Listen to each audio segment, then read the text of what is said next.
ఉమ్మడి ఆదిలాబాద్ జిల్లా నుండి చెన్నూరు ఎమ్మెల్యే వివేక్ కు మంత్రి పదవి వరించడంతో కాంగ్రెస్ కార్యకర్తలు అభిమానులు సంబరాలు జరుపుకుంటున్నారు. చెన్నూరు నియోజకవర్గం ఇంకా అభివృద్ధి చెందుతుందని ఆశాభావాన్ని వ్యక్తం చేస్తున్నారు.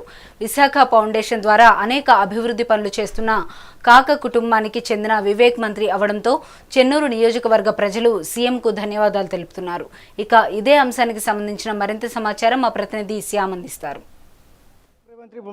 మంత్రివర్గంలోకి చెన్నూరు ఎమ్మెల్యే మాల సమాజవర్గం నుండి వెంకటస్వామికి ఈరోజు అవకాశం దక్కింది. మంత్రివర్గం విస్తరణలో భాగంగా వివేక్ మంత్రి అయ్యే అవకాశం దక్కడంతో ఇక్కడ చెన్నూరు నియోజకవర్గం మాత్రం హర్షాన్ని వ్యక్తం చేస్తున్న పరిస్థితి కనబడుతుంది. మన దగ్గర కొంతమంది నాయకులు ఉన్నారు, వారిని కొన్ని విషయాలు చేస్తాం. అన్న చెప్పండి, ఈరోజు వివేక్ మంత్రివర్గ విస్తరణలో భాగంగా మంత్రి పదవి దక్కింది, మీరు ఎట్లా ఫీల్ అవుతున్నారు? చాలా సంతోషంగా ఫీల్ అవుతున్నాం. ఎందుకంటే వివేక్ వెంకటస్వామి ఎమ్మెల్యే గారు చేసిన కృషికి అతను తెలంగాణ కోసం ఎంతో పోరాడి మరియు ఎంపీ పదవిని కూడా త్యాగం చేసి చెన్నూరు అభివృద్ధి కోసం ప్రతి మారుమూల గ్రామం తిరిగి ఎంతో కష్టపడి ఈ స్థాయికి తెచ్చిన మా చెన్నూరు నియోజకవర్గం చాలా బ్యాక్వర్డ్ ఏరియా.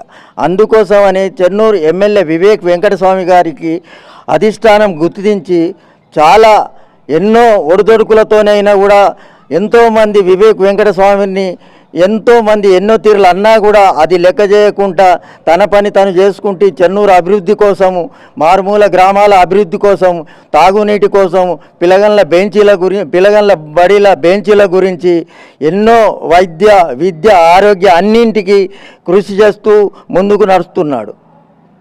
చెప్పండి, ఇంతకుముందు అయితే మంత్రివర్గంలో మాత్రం వెంకటస్వామికి మంత్రివర్గ విస్తరణలో భాగంగా అతనికి మంత్రి పదవి రాకుండా చేయడానికి చాలా రకాలుగా ప్రయత్నం చేసినాయి. అయినప్పుడు కూడా మంత్రివర్గ విస్తరణలో మాల సామాజిక వర్గంలో వివేక్ అవకాశం దక్కింది. మరి దీన్ని ఎట్లా చూస్తాం? మరి సంతోషం. ఇది ఎప్పుడెప్పుడు అని అనుకుంటున్నా, ఇది ఇంతకుముందు అయ్యేది మంత్రి పదవి, కానీ కొన్ని శక్తుల వల్ల ఆగిపోయిందని ప్రజలందరూ అనుకున్నారు. చెన్నూరు నియోజకవర్గానికి ఈ మంత్రి పదవి వచ్చుడుతో సంబరాలకు చేసుకుంటాను అందరం. ఇప్పుడే మన ప్రమాణ స్వీకారం జరిగింది అని తెలిసింది.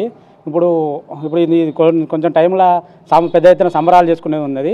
మళ్ళా వెంకట మనం ఈ ఉమ్మడి ఆదిలాబాద్ జిల్లా అనేది వెనుకబడిన ప్రాంతం కాబట్టి ఆయన మాల సాధన వర్గానికి ప్రజలను చైతన్యవంతం చేసుకుంటూ తెలంగాణ ఉద్యమంలో పోరాడి ఎన్నో ఒడిదుడుకులు ఉడుకొని ఈరోజు మన మంత్రిగా ప్రమాణ స్వీకారం చేసినందుకు సంతోషంగా ఉంది. మా వెనుకబడిన ప్రాంతానికి అభివృద్ధి బాటలో నడిపిస్తూ నడుస్తాడు. మన బోర్లే కానీ మన డెవలప్మెంట్ రోడ్లు, డ్రైనేజీలు ఇవన్నిటి మీద దృష్టి పెట్టి సాధించి పనులు డెవలప్మెంట్ చేస్తున్నాడు. దాన్ని అధిష్టానం గుర్తించి ఈయనకు పదవి ఇస్తే ఇంకా అభివృద్ధి చెందుతుందని ఉమ్మడి ఆదిలాబాద్ జిల్లా అని దాన్ని గుర్తించి అధిష్టానం గుర్తించి ఆయనకు మంత్రి పదవి ఇచ్చిన సంతోషంగా ఉంది. మాకైతే ఎంతో సంతోషంగా వ్యక్తం చేసుకుంటున్నాం. జై కాంగ్రెస్, జై వివేక్ సార్. చెప్పండి, ఇక్కడ మన నియోజకవర్గంలో ఎటువంటి సమస్యలు ఉన్నాయి, మంత్రి అయిన తర్వాత ఆ సమస్యలను అధిగమించడానికి ఎలాంటి కృషి చేస్తారు?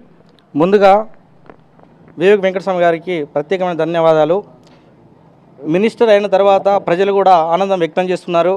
ఇంకా అభివృద్ధి ప్రదాతగా ముందు అడుగుజాడలు నడిచి ఇది చెన్నూరు ప్రాంతాన్ని ముందుండి అభివృద్ధి పదంలో నడిపిస్తారని ఆశిస్తున్నారు. అదేవిధంగా చెన్నూరు ప్రాంతంలో ఇది బడుగు బలహీన వర్గాలకు సంబంధించిన సామాజిక వర్గం ఈ నియోజకవర్గం నుంచి కాంగ్రెస్ నుంచి ఎప్పటికీ పెద్దపీట వేస్తుంది. 70 సంవత్సరాల సుదీర్ఘ కాంగ్రెస్ పార్టీలో ఇక్కడ కాంగ్రెస్ ఎమ్మెల్యే గెలిచిన ప్రతి ఒక్కరూ దాదాపుగా మినిస్టర్ అయిన చరిత్ర ఉంది ఇక్కడ ఈ గడ్డకు. ఈ గడ్డలో కోదాటి రాజమల్లి కానీ, వాళ్ళన్న వినోద్ కుమార్ కానీ, అదేవిధంగా ఇప్పుడు సార్ కూడా రావడం జరిగింది. సార్ కనుక మినిస్టర్ అయిన తర్వాత చాలామంది ఏమనుకుంటారంటే అందుబాటులో ఉండరని ఒక అపోహ వస్తుంది. కానీ మినిస్టర్ అయిన తర్వాత ప్రజలకు ప్రతి సమస్యను తెలుసుకునే విధంగా ప్రజల యొక్క సమస్యలను ముందుండి చేస్తారనే ఒక విశ్వాసం కాంగ్రెస్ కార్యకర్తలు వ్యక్తం చేస్తున్నారు. అంటే మొత్తం మీదనైతే వివేక్ మంత్రివర్గంలో చోటు దక్కడంతో ఇక్కడ మాత్రం చెన్నూరు నియోజక ప్రజలు మాత్రం ఆనందాన్ని వ్యక్తం చేస్తున్న పరిస్థితి కనబడుతుంది. ఎవరైతే ఇప్పుడు వివేక్ మంత్రివర్గంలో చోటు దక్కిన తర్వాత ఈ చెన్నూరు నియోజకవర్గాన్ని ఇంకా అభివృద్ధి చేస్తారు అని చెప్పేసి ఆశాభావాన్ని అయితే వ్యక్తం చేస్తున్నారు. గతంలో తన తండ్రి వెంకటస్వామి కావచ్చు, అదేవిధంగా అన్న వినోద్ కూడా వినోద్ అయితే ఇక్కడ నుండి మంత్రివర్గంలో కార్మిక శాఖ మంత్రిగా చేశారు. ఇప్పుడు వివేక్ కూడా ఇదే గడ్డ మీద నుండి ఎమ్మెల్యే గెలిచిన తర్వాత ఇక్కడ మంత్రివర్గంలో చోటు లభించడంతో ఇక్కడి జనాలు మాత్రం ఆనందాన్ని వ్యక్తం చేస్తూ పరిస్థితి కనబడుతుంది. కెమెరా పర్సన్ శ్రీనివాస్తో శ్యామ్మోహన్, మెగా టీవీ, చెన్నూరు నుండి.